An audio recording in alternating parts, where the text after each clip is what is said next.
መርየም አለይሃ ሰላም ከሴቶች ሁሉ ዓለም ላይ ከሚገኙ ሴት ሁሉ ከእስራኤል አይደለም ከዓለም ጋር ከሚገኙ ሴቶች ሁሉ አለቃ ነች ብሎ አላህ ገልጿታል። ከዓለማት ሴቶች ሁሉ ታላቅ ነሽ አንቺ ተብላ ተገልጻለች። አላህ ቃል በቃል ንጽሕት ነሽ ብሎ ገልጿታል በቁርአን ላይ ኢነላህ አስጠፋኪ ይላታል። መልአኩ ጅብሪል አለይሂ ሰላም መጥቶ እነሆ አምላክሽ አላህ መርጦሻል አላት። ወጠሃረኪ አንጽቶሻል አላት። ወስጠፋኪ ዐላ ኒሳኢል ዓለሚን ከዓለማት ሴቶች ሁሉም አንቺን መርጦሻል በጽድቅና ተብላ በውበቱ አይደለም በተክለ ሰውነቱ አይደለም ለአምላክ ወላ አላህ ባላት ያምልኮ ስራ አላህን በጣም ትገዛ ነበር። ከምድራዊ ህይወት በጣም የራቀች ሴት ነበረች። ከፈጣሪዋ ብቻ ነበር ግንኙነት ነው። ገብታችኋል? ስለዚህ የሕያን ምን ብሎ ገለጸው? አላህ ሙሰድቀን በከሊመት ሚነላህ ወሰይደን ወሐሱረን ጥብቅ ይሆናል። ደግሞ መርየም ነበረች ጥብቅ ነበረች። የሕያም ልክ እንደዛ ወነቢየን ሚነ ሷሊሒን ከደጋጎች እንደሆን ከነቢያት የሆነ ልጅ እሰጥሃለሁ አለ። አያችሁ፣ ለዚህም ነው ዑለሞች እንዳው የሴት ነብይ የለም እንጂ የሴት ነብይ ቢኖር ማርያም ትሆን ነበር እያሉ ይገልጻሉ። በዚህ ጊዜ ዘከሪያ አላመነም። ዘከሪያ አላመነም። ለምን? የአላህን ስራ እንትን እያለ አይደለም እያስተባበለ አይደለም አላህ ይሳነዋል እያለ ሳይሆን ሚስቴ መሀል ነች አለ። እኔም ለዘመናት ሳልወልድ ሽማግሌ ሆኜ አርጅቻለሁኝ አለ። ቃለ ረቢ አና የኩኑ ሊ ጉላም አለ። ጌታዬ ሆይ ለእኔ እንዴት ልጅ ሊኖረኝ ይችላል? ወቀድ በለገኒ አልኪብር ወምርአቲ ዓቂር እርጅና ያደረሰብኝ እድሜ ላይ አድርሶኛል፣ ሚስቴም መሀን ነች አለ። ቃለ ከዛሊከ አላሁ የፍዐሉ ማ የሻ። ጅብሪል ምን አለው? አምላክህ አላህ ልክ እንዲሁ ያሻውን ይሰራል፣ ለሱ የሚሳነው ነገር የለምና ምንም እንኳን ብታረጅም አንተ ሚስትህ መሀን ብትሆንም ከእናንተ ልጅን ማስገኘት አይሳነውም አያቅተው። ከዚያ በኋላ ያሕያ ዓለይሂ ሰላምን ወለደ። ቃለ ረቢ ጀዐል ሊ አያ ቃለ አየቱከ አላ ቱከሊመ ናሰ ሰላሰተ አያሚን ኢላ ረምዛ ወዝኩር ረበከ ከሲራን ወሰቢሕ ቢልዓሺይ ወልኢብካር። ይሄ የሆነ ታሪኩ። ከዚያ በኋላ ያሕያ ዓለይሂ ሰላምን ወለደ። የማርያም ታሪክ ከዚያ በኋላ ሊቀጥል ነው። አላህ ወኢዝ ቃለቲል መላኢከቱ አለ መላእክቶችን ባሉ ጊዜ ይላል። ማን ነው መላእክት የሚለው? ከመላእክቶች አለቃ የሆነው ተወክሎ የመጣው መልአኩ ጅብሪል ዓለይሂ ሰላም ነው። ያ መርየም አላት። ወደ መርየም ዓለይሃ ሰላም መጣ ጅብሪል ዓለይሂ ሰላም። ኢነላህ አስጠፋኪ አላት። እነሆ አምላክሽ አላህ መርጦሻል። ወጠሃረኪ አንጽቶሻል። ወስጠፋኪ ዐላ ኒሳኢል ዓለሚን ከዓለማት ሴቶች ሁሉ አንቺን መርጦሻል። ያ መርየም አላት። ቀጠለና አንቺ መርየም ሆይ አላት። የተመረጠችው በምንድን ነው ብያችኋለሁ? በአምልኮ በማብዛቷ ነው። በዚያው ላይ በዚህ ምክንያት ትመርጣለች። አሁንም ተመርጫለሁ ብለሽ ከአምልኮ እንዳትዘናጊ በአምልኮች ላይ ጠንክሪ ብሎ ሊገስጻት ነው። ያ መርየም አንቺ መርየም ሆይ እቅኑቲ ሊረቢኪ ለጌታሽ ቀጥ ብለሽ ኑሪ። አሁንም በዚሁ ላይ ወስጁዲ ለእርሱ ብቻ ስገጂ። ወርክዒ መዐ ራኪዒን ከሩኩዕ አድራጊዎች ጋር አንቺም ከሩኩዕ አድራጊዎች ሁኚ። ከአጎንባሾች ጋር አጎንብሽ ማለት ነው። አምልኮች ላይ ጠንክሪ ለማለት ነው መልእክቱ። ያ ከዚያ በኋላ በሱራ መርየም ላይ አላህ ሱብሓነሁ ወተዓላ ይገልጸዋል። ደግሞ ወደዚያ እንመለስ። ሱራ አሊ ኢምራን ላይ እስከዚህ ድረስ አለ። ከዚያ በኋላም ስለሚወለደው ልጅ በስርዓቱ ይነግራታል። እርሷ ጋር የተነጋገሩትን ደግሞ በሱራ ማርያም ላይ ይገለጻልና ልንገራችሁ። ወዝኩር ፊል ኪታቢ መርየም ሙሐመድ ሆይ በዚህ በቁርአን በመጽሐፍ ላይ ማርያምን አውሳላቸው ለትውልዶች ይላል። ኢዝ እንተበዘት ሚን አህሊሃ መካነን ሸርቅያ ከቤተሰቦቿ ወደ ምስራቃዊ ቦታ ገንጠል ብላ በሄደች ጊዜ ይላል። ለብቻዋ ገንጠል ብላ በመሄድ አላህን የምትገዛበት ስፍራም ነበራት። ከዚያስ በኋላ واذكر في الكتاب مريم إذ انتبذت من أهلها مكانا شرقيا فاتخذت من دونهم حجابا ከእነርሱ ከቤተሰቦቿ ከሀገሮቿ ሰዎች ገንጠል ብላ መከለያን ያዘች፣ ተከለለች ከሁሉ። فأرسلنا إليها روحنا በዚህም ጊዜ መንፈስ ቅዱስ መልአኩ ጅብሪል ዓለይሂ ሰላምን ወደ እርሷ ላኩት አለ አምላክ። ፈተመሰለ ለሃ በሸረን ሰውያ ለእርሷም የተስተካከለ ሰው ሆኖ ከፊቷ ቆመላታል። እንግዲህ መልአኩ ጅብሪል ዓለይሂ ሰላም ወደ ሰው የመቀየርን እንትን ተሰጥቷል፣ ችሎታ ተሰጥቷል። ወደ ነቢያችን ሰለላሁ ዐለይሂ ወሰለም ጋር ሲመጣ በሰው እየተቀየረ ይመጣ ነበር። ቃልን አስተላልፎላቸው ይሄዳል። ወደ መርየም ዓለይሃ ሰላም በመጣ ጊዜ ሰው መስሎ መጣ፣ ከፊቷ ቆመ። ጅብሪል ዓለይሂ ሰላም ወደ ሰው ሲቀየር እጅግ በጣም ውብ ነው። ያጀማ በጣም ያምራል። ሱሐቦች ያዩና የመሰከሩ ሲናገሩ እጅግ በጣም ቆንጆ እንደሆነ እንደነበር ይናገራሉ። ታዲያ በዚህ ጊዜ መርየም ዓለይሃ ሰላም ወጣት ነች። በጣም የሚያምር አካል መጥቶ ከፊቷ ሲቆም በውበቱ የተደነቀች ይመስላችኋል? ላ ምንድነው ያለችው? ፈተመሰለ ለሃ በሸረን ሰውያ የተስተካከለም ሰው ሆኖ ከፊቷ ቆመ ካለ በኋላ ወዲያው ምን አለች? ቃለት ኢኒ አዑዙ ቢርረሕማን ሚንከ ኢን ኩንተ ተቅያ፣ እኔ ከአንተ በአላህ በአዛኛው አምላኬ በአላህ እጠበቃለሁ እንዳትቀርበኝ ነው ያለችው። ኢኒ አዑዙ ቢርረሕማን ሚንከ፣ እኔ ከአንተ በአዛኛው አምላኬ በአላህ እጠበቃለሁ ኢን ኩንተ ተቅያ፣ አላህን የምትፈራ ከሆነ እንዳትቀርበኝ አለችው።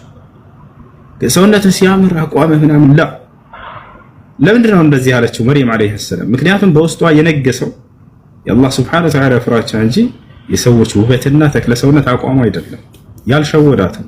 ይልቁንስ ወዲያው ትዝ ያላት ምንድነው የሰውየው ውበት ሳይሆን ያካሉ የጌታው የአላህ ሱብሓነሁ ወተዓላ ፍራቻ ነው። ኢኒ አዑዙ ቢርረሕማን ሚንከ አለችው። መርየም በጣም አላህን የምትፈራ ሴት ነች። ያ ጀማዓ በጣም ለጌታዋ ትእዛዝ ያደረች ነች። ወዲያው መልአኩ ጅብሪል ምን አላት? ቃለ ኢነማ አነ ረሱሉ ረቢክ፣ እኔ ጌታሽ መልእክተኛ ነኝ አላት። ሊአሀበ ለኪ ጉላመን ዘኪያ፣ ለአንቺ ንጹህ ልጅን ልሰጥሽ ዘንድ ተልኬ ነው አላት። ፈጣሪ ነው ልጅን የሚሰጠው። ነገር ግን በእርሱ በኩል ይህን አላህ ሱብሓነሁ ወተዓላ መንፈስ ወይም ሩሑን ልኮ በእናት ማህፀን ውስጥ ተዘርቶ ከዚያ በኋላ ነው ሰው የሚሆነው አይደለ? ያንን አላህ ሱብሓነሁ ወተዓላ በመልአኩ ጅብሪል ዓለይሂ ሰላም አማካኝነት ስላደረገ ሊአሀበ ለኪ ጉላመን ዘኪያ፣ ወዲያው ተናገረች እሷ። ቃለት አና የኩኑ ሊ ጉላም፣ ለእኔ እንዴት ልጅ ሊኖረኝ ይችላል አለች። ወለም የምሰስኒ በሸር፣ ወንድ የሚባል ነክቶኝ የማላውቅ ሲሆን ተገናኝቶኝ የማላውቅ ሲሆን አይደለም፣ ከዚያ በላይ ነው ነገሩ። ነክቷት እራሱ አያውቁም። ወንድ እንደዚህ ነካ አድርጓት አያውቅም። ያ ጀማዓ ወንድ እንደዚህ ወለም የምሰስኒ በሸር እኮ ነው ያለች። ወንድ የሚባል ነክቶኝ የማላውቅ ሲሆን አለች። ወለም አኩ በግያ፣ አመንዛሪም አልነበርኩም አለች። ለዚህ ነው ንጹህ የተባለችው። ቃለ ከዛሊከ ቃለ ረቡኪ ሁወ ዐለይየ ሀይን፣ ልክ እንዲሁ ጌታሽ አላህ ይሄን ማድረግ በእኔ ላይ ቀላል ነው ብሎሻል አላት። ከአንቺ ልጅን መፍጠር ማንም ሰው ሳይገናኝሽ። ወሊነጅዐለሁ አየተን ሊናስ ወረሕመተን ሚና ወካነ አምረን መቅድያ አላት። ለምን እንደሚወለድም በዚሁ መንገድ ነገራት።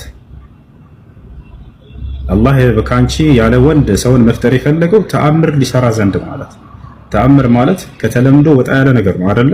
ሰዎች ከሚያውቁት ነገር ሰዎች የምናውቀው ምንድነው? ባልና ሚስት ይገናኛሉ፣ ልጅን ይወልዳሉ። ከዚህ ወጣ ባለ መንገድ መፍጠር ደግሞ ተአምር ይባላል። ስለዚህ አምላክ አላህ ሱብሓነሁ ወተዓላ ሰውን ከወንድና ከሴት ብቻ ሳይሆን ያለ ወንድ ከሴት ብቻ መፍጠር የሚችል አምላክ መሆኑን ለማሳየት የሰራው ድንቅ ተአምር ነው መሲሁ። ወሊነጅዐለሁ አያ፣ ተአምር ላደርግ ነው ብሎሻል አላት። ሌላስ ዓላማ አለው? አዎ አለው። ሌላው ምንድነው ዓላማው? ወረሕመተን ሚና፣ ከእኔ የሆነ እዝነትም ላደርገው ነው ለእስራኤል ሰዎች አሉ። ነቢያቶች ከአላህ የሆኑ እዝነቶች ናቸው ለሰው ዘር። ነቢዩ ሙሐመድን ሰለላሁ ዐለይሂ ወሰለም ወማ አርሰልናከ ኢላ ረሕመተን ሊልዓለሚን ይላቸዋል። አንተን ደግሞ ለእስራኤል ሳይሆን ለዓለማት እዝነት አድርጌ ነው የላኩ ይላቸዋል። አላህ ሱብሓነሁ ወተዓላ ሲያዝን ጊዜ የሰው ልጆችን ወደ እርሱ ሊመልሳቸው ሲፈልግ ጊዜ ከእነርሱ መካከል ነቢያትን እያስነሳ ይልካቸዋል። እነዚህ ነቢያቶች የአላህ ሱብሓነሁ ወተዓላ የእዝነቱ መገለጫዎች ናቸው። ለዚህም ነው ከእኔ የሆነ እዝነትም ላደርገው ነው ያለው። ወካነ አምረን መቅድያ አላት መልአኩ ጅብሪል። ይህ ደግሞ የተወሰነ ነገር ሆኗል አላት። ፈሐመለቱ፣ አረገዘችው ልጁንም። ፈንተበዘት ቢሂ መካነን ቀስያ፣ እርሱንም እርግዝን ይዛ በጣም ሩቅ ወደሆነ ቦታ ተገንጥላ ሄደች። ፈአጃአሃ አልመኻዱ ኢላ ጅዝዒ ነኽለቲ ቃለት ያ ለይተኒ ሚቱ ቀብለ ሃዛ ወኩንቱ ነሲየን መንሲያ አለች። እንግዲህ መርየም ዓለይሃ ሰላም ጽንሱን በያዘች ጊዜ ተጨነቀች። የተጨነቀችው ለምንድን ነው የተጨነቀችው? ማህፀኗ አጨናንቋት ምንድነው ይሄ ከብዷት ምናምን አይደለም። እሱ ምንም እንዲከብዳት አላደረገም አላህ ሱብሓነሁ ወተዓላ። ነገር ግን በጣም አይናፋር ነች መርየም። በህዝቦቿ መካከል ይሄን ልጅ አቅፋ በምትሄድ ጊዜ እንዳላገባች ያውቃሉ፣ ባል እንደሌላት ያውቃሉ። ከየት ነው ያመጣሽው ብለው የሚመጣባትን ጥያቄ ነው እንዴት እንደምትመልስ። ለዚህ ደግሞ አላህ መልስ ሊያዘጋጅ ያ ለይተኒ ሚቱ ቀብለ ሃዛ አለች። ምን ነው ከዚህ በፊት ይሄ ነገር ከመከሰቱ በፊት ሞቼ በነበር አለች። ወኩንቱ ነሲየን መንሲያ፣ የተረሳሁኝ ሆኜም በነበር አለች። ይህን የተናገረችው ካላት አኽላቅ የተነሳ ነው። እታች አይደለ ምን መልሳለሁኝ ብላ ይሄንን ስለገና ስላልተሰጣት ነው መልሱ፣ ስላልተነገራት ነው። ይሄን ደግሞ አላህ ሱብሓነሁ ወተዓላ አብሽሪ ሊላት ነው። ከዚያ በፊት ግን እቺ ሴት ወልዳለችና የሚያስፈልጋት ነገር አለ። በዚህ አካባቢ ማንም የለም። ምግብ ያስፈልጋል አይደለ? መጠጥ፣ ውሃ ያስፈልጋል። አላህ አሁንም እዚያው በኃይሉ ሊሰራላት ነው። ይሄን እዚያው እያየች ሊያዘጋጅላት ነው። ያ ወሁዚ ኢለይከ ቢጅዝዕ ነኽለት ያለ ፈናዳሃ ሚን ተሕቲሃ መጀመሪያ ምን አለ ከበታቿም ጠራት ተጣሪ ይቃል እነሁ ጅብሪል አው ዒሳ ዓለይሂ ሰላም አላ ተሕዘን የተባለች አትዘኝ አብሽር የሚል መልእክት ተሰጣት። ቀድ ጀዐለ ረቡኪ ተሕተኪ ሰርያ ጌታሽ አላህ ሱብሓነሁ ወተዓላ ከአንቺ ስር የሚፈልቅ ውሃን አድርጎልሻል፣ አዘጋጅቶልሻል። ወሁዚ ኢለይከ ቢጅዝዕ ነኽለ ውሃ በዚያው ከእግሯ ስር እየፈለቀ ተገኘላት፣ ንጹህ ውሃ አላህ እዚያው ፈጠረላት። ደግሞ የዛፉን እንትን የቴምሩ ዛፍ ደርቋል። ወዘጁ እሱንም ማለት ቱሳቂጥ ዐለይኪ ሩጠበን ጀኒያ በአንቺ ላይ እሸት የሆነ እርጥብ የሆነ ቴምር በአንቺ ላይ ይወርድልሻል ተባለች። ወዲያው ደረቁን ዛፍ ስትወዘውዘው እዚያው እያለ አላህ ሱብሓነሁ ወተዓላ ፈራላት፣ እሸት ብርዛው አስገኘላት፣ ውሃ ከዚያው አገኘች፣ መመገብ ጀመረች። ይህን ሁሉ ተአምር በእርሷ ላይ አድርጓል። ፈኩሊ ወሽረቢ ተባለች፣ ብይ ጠጪ፣ ወቀሪ ዐይና ዓይንሽን ትደሰት። ከዚህ በኋላ ደግሞ ህዝቦቿ ለሚጠይቋት ጥያቄ መልስ ሊያዘጋጅላት ነው። ፈኢማ ተረይነ ሚነል በሸሪ አሐደን አላት። ወደ ህዝቦችሽ አሁን ስትመለሺ ከሰዎች አንድንም እንኳን ብታይ ፈቁሊ ኢኒ ነዘርቱ ሊረሕማኒ ሶውመን። እርሷ ትመልስ ቢባል አይሆንም፣ አይሄድም ጥበቡ። አይ ይሄን ልጅ እኔ በተአምራዊ መንገድ ነው የወለድኩት ምናምን አይሰማትም አይሁዶች። ስለዚህ ተአምር ማድረግ አለበት አምላክ ራሱ። ፈኢማ ተረይነ ሚነል በሸሪ አሐደን አላት። ከሰዎች አንድንም እንኳን ብታይ ፈቁሊ ኢኒ ነዘርቱ ሊረሕማኒ ሶውመን፣ እኔ ለጌታዬ ለአላህ ጸጥ ልል ዛሬ በቃ ተስያለሁ። ጾም ማለት እዚህ ቦታ ላይ ስኩት ለማለት እንጂ ለጾም ለማለት አይደለም። በቃ ላለናገር ተስያለሁኝ በያቸው። ፈለን ኡከሊመ አልየውመ ኢንሲያ፣ ዛሬ አንድንም ሰው አላናግርም በያቸው። ፈአተት ቢሂ ቀውመሃ ተሕሚሉሁ፣ አላምላካችን አላህ ልጁንም ተሸክመው ወደ ህዝቦቿ መጣች። ቃሉ ያ መርየሙ ለቀድ ጅእቲ ሸይአን ፈሪያ፣ አንቺ መርየም ሆይ በእርግጥም እጅግ በጣም አጸያፊን ነገር ይዘሽ መጣሽ። በዝሙት ወለደች ብሎ አስበው ነው እነሱ። ያ ኡኽተ ሃሩነ ማ ካነ አቡኪ እምረአ ሰውኢን ወማ ካነት ኡሙኪ በግያ፣ አባትሽ መጥፎ ሰው አልነበረም፣ እናትሽም አመንዛሪ አልነበረችም፣ አንቺ ከየት መጥተሽ ነው ብለው ሊወቅሷት ሞከሩ። እንዳትናገሪ ተብላለች። ብትናገር ንግግሯ ቦታ ስለሌለው፣ ምክንያቱም እኔ በተአምራዊ መንገድ ወለድኩት ብትላቸው አይሰሙት ይወታቸዋል አይደል? ስለዚህ ማን ነው መመለስ ያለበት? አላህ ሱብሓነሁ ወተዓላ ተአምር ሊያደርግ ነው። አሁን ፈአሻረት ኢለይሂ፣ ወደ ልጁ አመላከተችም አላምላክ አላህ። እሱን አናግሮት እሱ ይመልስላችሁ አለች። ገና የተወለደ ህፃን ልጅ አላህ ተአምር ይሰራ ነው። መሲሁን በእስልምና ተአምር መስራት የወለደው ከዚህን ጊዜ ጀምሮ ነው። ተአምር ማለት ቅድም እንደነገርኳቸው ከሰው ልጆች ተለምዶ ወጣ ያለ ነገር ነው። ህፃን ልጅ በተፈጥሮ ይናገራል፣ ገና እንደተወለደ በፍጹም አይናገርም። መሲሁ ግን እንዲናገር ሊያደርገው ነው አላህ ሱብሓነሁ ወተዓላ። ፈአሻረት ኢለይሂ፣ ወደ እርሱ አመላከተቻቸው። በጣም ተቆጣ ይሁዶች። ቃሉ ከይፈ ኑከልሙ መን ካነ ፊል መህዲ ሰቢያ፣ ገና በእናቱ አንቀልባ ላይ ታዝሎ ያለን ህፃን ልጅ እንዴት እንድናናግር ወደ እሱ ታመላክቻለሽ? አንቺ ራስሽ መልሽ አላት ይህን ጥያቄ። በእናቱ አንቀልባ ላይ የታዘለን ህፃን ልጅ እንዴት እናናግራለን? እንደማይናገር እያወቅሽ። ወዲያው መናገር ጀመረ። መሲሁ መልሱን ሰጣቸው። ቃለ ኢኒ ዐብዱላሂ አታኒየል ኪታብ ወጀዐለኒ ነቢይ አላቸው። እኔ እናንተ እንደምትሉት በዝሙት ሳይሆን የተገኘሁት አመንዘራ ሳይሆን እናቴ ኢኒ ዐብዱላህ፣ እኔ የአላህ ባሪያውና አገልጋዩ ነኝ አላቸው። አታኒየል ኪታብ፣ ወደፊትም መጽሐፍን ይሰጠኛል። ወጀዐለኒ ነቢያ፣ ነቢይም አድርጎ በመካከላችሁ ገና ይልከኛል አላቸው። ወጀዐለኒ ሙባረከን አይነማ ኩንት፣ በየሄድኩበትም ስፍራ የተባረኩኝ ያደርገኛል አለ። ወአውሳኒ ቢሶላቲ ወዘካቲ ማ ዱምቱ ሐያ፣ በህይወት እስካለሁም ድረስ እዚህ ምድር ላይ ለእርሱ ብቻ እንድሰግድና ለእርሱ ብቻ ዘካ ወይንም መስዋዕትን እንዳደርግ ያዘኛል አላቸው። ወበረን ቢዋሊደቲ፣ ስለ እናቴም መልካም እንደውልላትም እንዲሁ ያዘኛል። ወለም የጅዐልኒ ጀባራን ሸቂያ፣ በእርሷ ላይ እምቢተኛና ትዕቢተኛ አያደርገኝም በፍጹም አላቸው። ወሰላሙ ዐለየ የውመ ውሊድቱ ወየውመ አሙቱ ወየውመ ኡብዐሱ ሐያ አላቸው። በተወለድኩም ጊዜ በምሞትም ጊዜ እንዲሁም ከሙታንም በምነሳ ጊዜ ትንሣኤ ቀን በእኔ ላይ የአላህ ሰላም ይስፈን አላቸው። እስከዚህ ድረስ ተናገረ ዒሳ ዓለይሂ ሰላም። በተአምራዊ መንገድ እንደተገኘ አየ። ወደ አናገራቸው። ዛሊከ ዒሳ ብኑ መርየም ብሎ አላህ ሱብሓነሁ ወተዓላ ገለጸ። ይህ ነው የማርያም ልጅ ዒሳ ብሎ ማለት ቀውለል ሐቅ አለዚ ፊሂ የምተሩን፣ በእርሱ ላይ የሚጠራጠሩበት የሆነው እውነተኛው መልእክትና እውነተኛው ንግግር ይሄ ነው። ስለ እርሱ ያለው እውነት ይሄ ነው ብሎ ገለጸላቸው። ማ ካነ ሊላሂ አን የተኺዘ ሚን ወለድ ለእርሱ ለአምላክ ለአላህ ልጅን መያዝ በፍጹም አይገባውም። ልጅ አይደለም እርሱ ከፈጠራቸው ፍጡሮች መካከል አንድ ፍጡር ነው። ተአምራዊ በሆነ መንገድ ፈጥሮታል። ሱብሓነሁ አምላክ አላህ ልጅን ከመያዝ የጠራ ነው። ኢዛ ቀዳ አምረን ፈኢነማ የቁሉ ለሁ ኩን ፈየኩን። አላህ አንድን ነገር ለመፍጠር ለማድረግ በወሰነ ጊዜ ሁን ይለዋል፣ ወዲያውም ይሆናል፣ ይፈጠራል።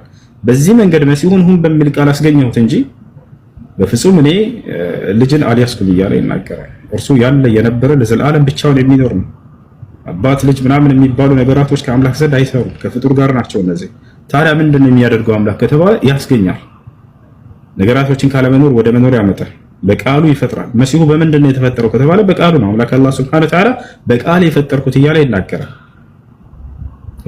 ያ ቃሉ ሳይሆን በማርያም ማህፀን ውስጥ ሄዶ ሲያደረውና ስጋ የሆነው አምላክ አላህ ሁን በሚለው ቃሉ ማንኛውንም ነገር እንደሚያስገኝ መሲሁንም በወንድ ዘር ፈሳሽ ሳይሆን ሁን በሚል ቃል ፈጠረው። ልክ አዳምን ሁን በሚል ቃል እንደፈጠረው አዳምንም እንዲሁም ከአፈር አበጀው ሰራውና ወዲያው ሰው ሁን አልኩት ወዲያው ሆነ አለ። መሲሁንም ልክ እንዲሁ ሰው ሁን አለው ወዲያው ሆነ። ፈኢነማ የቁሉ ለሁ ኩን ፈየኩን አለ። ወኢነላሀ ረቢ ወረብኩም ፈዕቡዱህ። መሲሁ ታዲያ ምን አስተማረ ለህዝቡ? የእኔም ጌታ የእናንተም ጌታ የሆነው እርሱ አላህ ብቻ ነው፣ እርሱን በብቸኝነት ተገዙት። ሃዛ ሲራጡን ሙስተቂም፣ ይህ ነው ቀጥተኛው መንገድ አለ።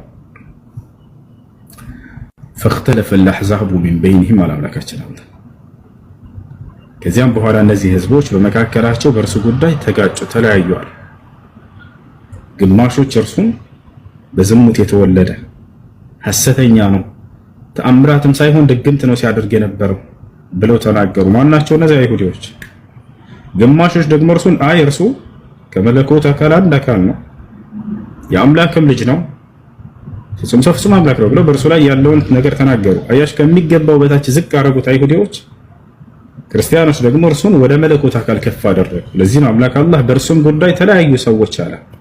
ፈወይሉን ሊለዚነ ከፈሩ ሚን መሽሀድ የውሚል ዐዚም አለ። እነዚህን የካዱ አካሎች ለመጨረሻው ቀን የዚያኔ ህዝብና ነብያት በሚጣሩበት ቀን የዚያን ቀን ወየውላቸው ለነዚህ ሰዎች አለ።